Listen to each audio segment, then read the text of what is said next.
오늘 우리에게 주신 하나님의 말씀은 출애굽기 19장 10절에서 15절의 말씀입니다.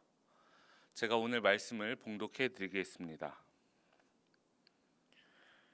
여호와께서 모세에게 이르시되 너희는 백성에게로 가서 오늘과 내일 그들을 성결하게 하며 그들에게 옷을 빨게 하고 준비하게 하여 셋째 날을 기다리게 하라. 이는 셋째 날에 나 여호와가 온 백성의 목전에서 시내산에 강림할 것임이니 너는 백성을 위하여 주위의 경계를 정하고 이르기를 너희는 삼가 산에 오르거나 그 경계를 침범하지 말지니 산을 침범하는 자는 반드시 죽임을 당할 것이라. 그런 자에게는 손을 대지 말고 돌로 쳐 죽이거나 화살로 쏘아 죽여야 하리니 짐승이나 사람을 막론하고 살아남지 못하리라 하고 나팔을 길게 불거든 산 앞에 이를 것이니라 하라. 모세가 산에서 내려와 백성에게 이르러 백성을 성결하게 하니 그들이 자기 옷을 빨더라. 모세가 백성에게 이르되 준비하여 셋째 날을 기다리고 여인을 가까이 하지 말라 하니라. 아멘. 오늘 본문은 하나님께서 이스라엘 백성들에게 십계명을 주시기 전의 상황을 우리에게 보여주고 있습니다. 이집트를 떠난 이스라엘 백성들은 하나님의 인도에 따라 시내산에 도착했습니다. 거기서 하나님은 이스라엘 백성을 출애굽시킨 그 목적을 다시 한번 확인하고 있는데요. 19장 5절에서 6절의 말씀입니다. 세계가 다 내게 속하였나니 너희가 내 말을 잘 듣고 내 언약을 지키면 너희는 모든 민족 중에서 내 소유가 되겠고 너희가 내게 대하여 제사장 나라가 되며 거룩한 백성이 되리라. 너는 이 말을 이스라엘 자손에게 전할지니라. 이렇게 되어 있습니다.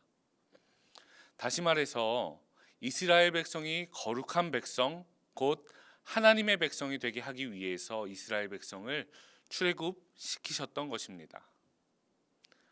지금 이스라엘 백성은 하나님의 백성이 되기 위한 준비가 거의 끝이 났습니다. 더 이상 종되었던 이집트에 거주하지 않았습니다. 또 하나님이 어떤 분인지 잘 알지 못했던 이스라엘 백성들이 출애굽 사건을 통해 하나님이 어떤 분인지 분명히 알게 되었습니다. 8절에 보니까 하나님의 구원을 아주 생생히 경험한 이스라엘 백성들이 이렇게 고백합니다. 여호와께서 명령하신 대로 우리가 다 행하리이다. 여호와께서 명하신 대로 우리가 다 행하리이다. 이렇게 이야기하고 있습니다. 이제 이스라엘 백성에게 하나님의 백성이 되기 위한 한 가지 관문, 한 가지 단계가 남아 있는데요. 그것은 바로 하나님의 백성으로서의 기준이 되는 율법을 받는 일이었습니다. 그런데 하나님께서는 이 십계명을 주시기 전에 이스라엘 백성에게 요구하고 있는 것이 하나 있었습니다. 그것은 바로 성결이었습니다.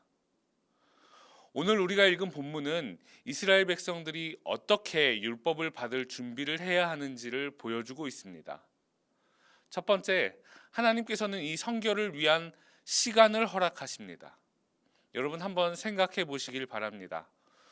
중요한 사람과 만남이 있을 때 또는 중요한 면접이 있을 때 아무런 준비하지 않고 아무런 준비 없이 나가는 사람은 한 사람도 없습니다. 며칠 전부터 컨디션을 조절하고 먹는 것도 좀 신경 쓰고 입고 나갈 옷을 미리 준비하고 머리는 또 어떻게 해야 할지 이렇게 아주 철저히 준비하는 것이죠. 10절에 보니까 하나님은 이 성결을 위해 오늘과 내일, 즉 이틀이라는 시간을 허락하십니다. 이틀 동안은 다른 거 다 신경 쓰지 말고 성결하기 위해서 모든 노력을 다 하라 하는 의미인 것이죠. 이 시간을 통해 하나님은 이제 곧 하나님께서 허락하실 율법, 이것이 얼마나 중요한 것인지 깨닫게 하십니다. 두 번째, 하나님께서는 외적이고 육체적인 성결을 요구하십니다. 이틀의 이 성결의 시간을 통해 하나님께서는 이스라엘 백성에게 구체적으로 세 가지를 준비하게 하시는데요. 옷을 빨게 하고 산의 경계를 정해서 침범하지 않게 하고 여인을 가까이 하지 않게 하신 것입니다. 하나님께서는 그 율법을 받는 이스라엘 백성을 이렇게까지 철저히 준비시키신 것입니다. 이렇게 철저히 준비한 끝에 세 번째 날 하나님께서는 이스라엘 백성들에게 율법을 십계명을 허락하신 것이죠. 이스라엘 백성이 하나님의 백성, 곧 거룩한 백성이 되게 하기 위한 모든 기초 공사를 성결하게 함으로써 마친 것입니다.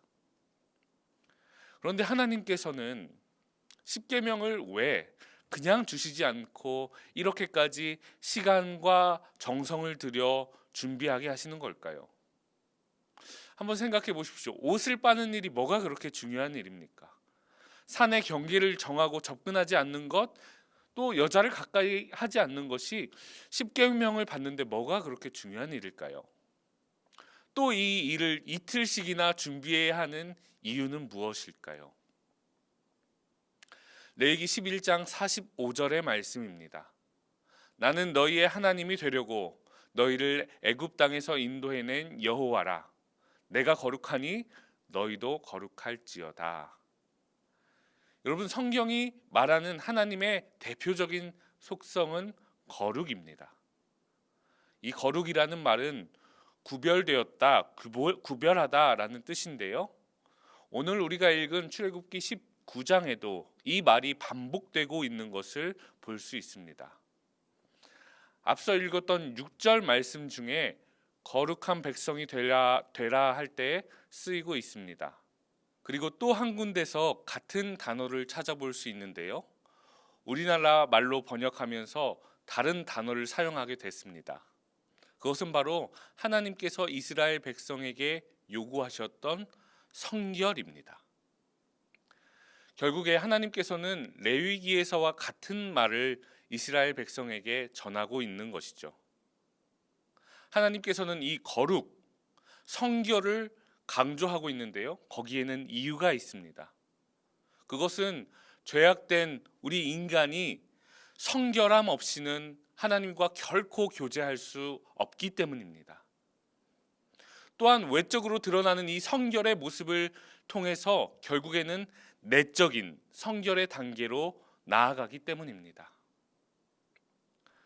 설교를 준비하다 보니 생각나는 믿음의 선배님들이 있습니다. 평소에 전혀 자신을 꾸밀지 모르시던 그런 분이 주일을 위해 가장 좋은 옷을 미리 준비해 놓으시던 그 모습이 생각납니다. 아침 일찍부터 일어나서 목욕을 하시고 머리를 만지시던 모습도 생각납니다. 주일 전에 헌금할 돈을 미리 준비하셔서 한 장 한 장 다림질해서 준비하시던 모습도 생각이 납니다. 어린 생각에 한편으로 이런 생각을 했습니다. 왜 저렇게까지 하실까 하는 생각을 한 적도 있습니다. 그런데 오늘 말씀을 준비하면서 생각해 보니까 그래서 그렇게까지 정성 들여서 주일을 준비하시고 헌금을 준비하셨구나 하고 깨닫게 됩니다. 사랑하는 성도 여러분, 하나님께서는 오늘도 우리가 그분의 거룩한 백성이 되기를 원하고 계십니다. 하나님의 거룩한 백성으로 살아가길 원하고 계십니다.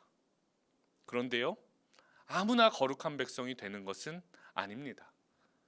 하나님께서 그 백성에게 분명하게 요구하고 계신 것이 있습니다. 그것은 거룩입니다. 다른 말로는 성결이고 또 다른 말로는 경건입니다. 내가 거룩하니 너희도 거룩하라, 오늘도 말씀하고 계신 것입니다. 그런데 안타까운 것이 있습니다. 그것은 거룩을 향한, 성결을 향한 노력이 때로는 거칠애로, 외식으로 치부될 때가 있다는 것입니다.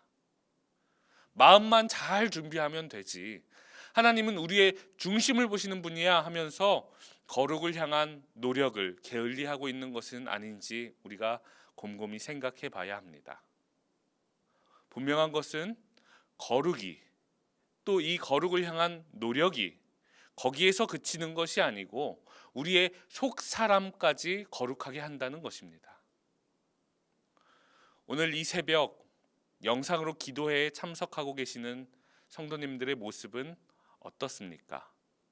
혹시 추운 날씨 때문에 이불 속에 웅크려서 예배 드리고 있는 것은 아닙니까?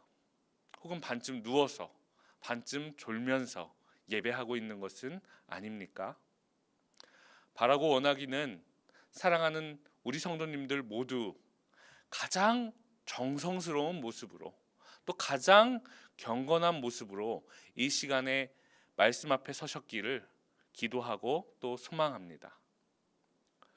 또 바라고 원하기는 같은 마음으로 다가오는 이번 주일을 준비하시기를 바랍니다. 그렇게 우리가 하나님 앞에 설 때, 거룩하고 성결한 모습으로 하나님 앞에 설 때에 하나님께서 우리를 그분의 백성으로 인정해 주시고 우리의 삶을 책임져 주실 것입니다. 기도하겠습니다. 사랑의 주님, 감사를 드립니다. 오늘 이 새벽도 우리를 말씀으로 깨닫게 하시고 가장 거룩한 모습으로, 성결한 모습으로 하나님 앞에 나아가게 하시니 감사를 드립니다. 하나님, 우리의 경건의 훈련이, 거룩을 위한 우리의 모든 노력이 우리의 겉모습에 그치는 것이 아니고 우리의 속 사람까지 새롭게 하여 결국 하나님의 거룩한 백성으로 이 땅에서 살아갈 수 있도록 인도하여 주시옵소서. 우리를 통하여 하나님의 그 놀라운 은혜와 축복이 이 땅 가운데 흘러나갈 수 있도록 우리 삶을 주장하여 주시옵소서. 이제는 우리 주 예수 그리스도의 은혜와 하나님의 측량할 수 없는 그 사랑하심과 성령의 감화 감동 교통하심이 더욱더 거룩하고 성결한 모습으로 주님 앞에 서고자 결단하는 능곡교회 성도님들 머리머리 위에 지금부터 영원까지 함께 하시길 간절히 축원하옵나이다. 아멘.